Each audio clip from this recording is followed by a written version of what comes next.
Hey guys, Chris Carlin from Android Authority here. We're wrapping things up at MWC 2016, and one of the most interesting things to come out of this show is actually not related to a specific phone, but rather a feature common to quite a few phones.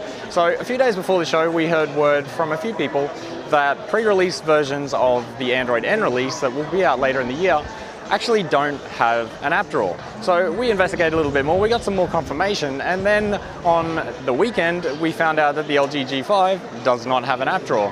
The next day we found out that the Galaxy S7 and S7 Edge do have an app drawer, but have an option to get rid of it.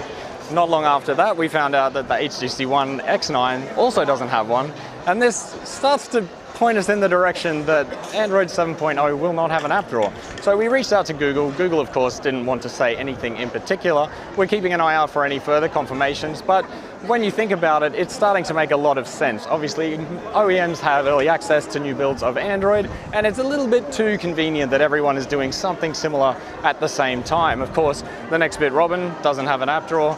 Huawei and Xiaomi haven't had one for a while either. And so it's quite possible that the next major version of Android will be losing one of the most recognizable features of Android itself.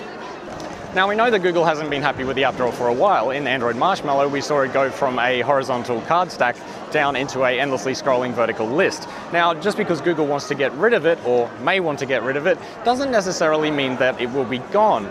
Samsung having the option with a happy face, smiley face kind of up-down vote system means that if enough people with the Galaxy S7 and S7 Edge actually want to keep the app drawer, there's potential that Samsung will choose to do so. And of course they can, because Android is open source and manufacturers can do whatever they like with it.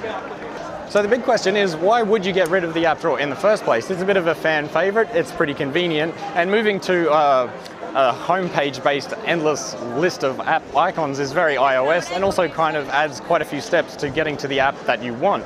We asked LG, obviously they were the first cab off the rank, and we were told that they did extensive market research, not just in Asia, but globally, and it was actually the North American market that swung the favor in balance of getting rid of it. They told us that it was a bit too difficult to have the option, it would only confuse things more, and that generally speaking, people want a simpler, more easy to navigate interface. Make of that what you will. We're kind of fans of the app drawer, but let us know in the comments below what you want to see in the next version of Android, and of course hit that subscribe button, like this video if you have liked the video, not necessarily the topic of the video, and let us know in the comments what you think Google should do in the next one.